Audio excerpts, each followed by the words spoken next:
Growing up, you'd ask me what Wall Street was, and I would have been like, I don't know that address. I'm still sitting here right now. I'm looking at all these people and all these cars in New York City, and considering that I grew up in a town that has around 200 people. The diversity here in New York City is similar to kind of like, how I've tried to live my life and try to be exposed to different things.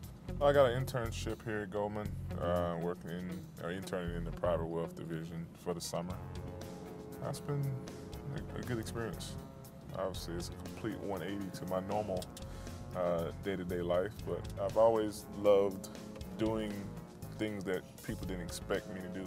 I don't think a lot of people really understand how different, my life has been since I left Kellyton, Alabama for the first time. I grew up in a town of 200 people. Most of the town consists of my family. There's 11 houses in a row just tucks on one street. Out of the 200 people that live in Kellyton, at last count, it was around 85 of my cousins. So yeah, most of the town I was kin to. I grew up on a farm. I watched my dad go to work before I woke up and came home when I was going to sleep. Most of my time as a kid was spent at my grandmother's house. When my granddad would get off his job, he would always go out in the field or in the yard or do something, and I would always be tugging right behind him. Growing up in Kellyton, Alabama, we didn't have a lot of options. We were always outside, and kids get mischievous outside. I got 5 sisters. I always tell people that the reason why I played football was because I wanted to get tougher so that they would stop beating me up. They were the original definition in my life as bullies. We lived up on a hill. At the end of our yard was obviously a street, and on the other side of the street were sticker briars. They thought it'd be fun to duct tape me and put me in an old trash can and roll me down a hill and see if I can get out the sticker briars.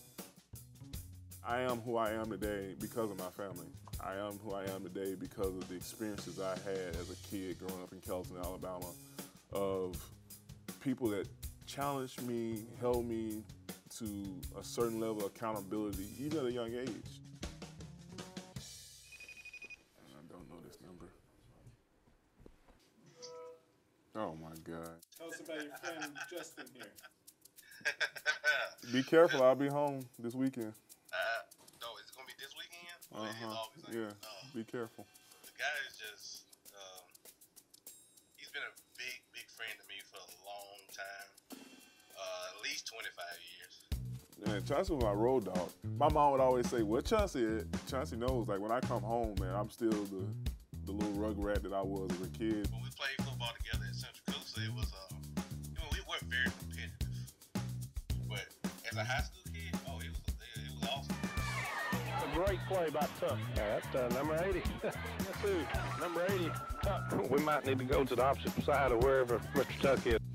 I get all these people reminding me of like stuff that I did in high school that I don't even remember. Some of the stories get kind of fabricated, and I just say, yeah, I did that, yeah. He had a car accident game week. It was on a Thursday. That Friday morning, he's taking stitches out at the 3rd block. Taking stitches out saying, I'm going to play.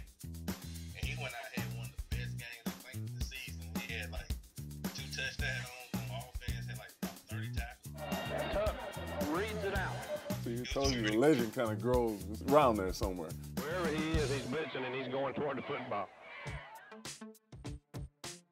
Notre Dame found me accidentally. They went the wrong way from airport in Birmingham. They took a left instead of a right. And it's that simple.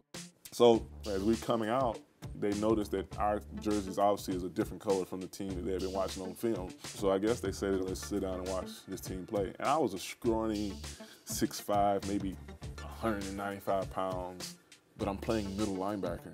It's no way that a school like Notre Dame will be trying to recruit this kid. And I just had a really good game as a sophomore. I think they came back like 3 months later and they offered me a scholarship. A kid from Alabama going to Notre Dame, that was odd. You know, obviously getting drafted by the New York Giants and playing in basically the biggest market in the world, that was odd. Leaving the NFL and going to Wharton to get an MBA, that's odd, you know.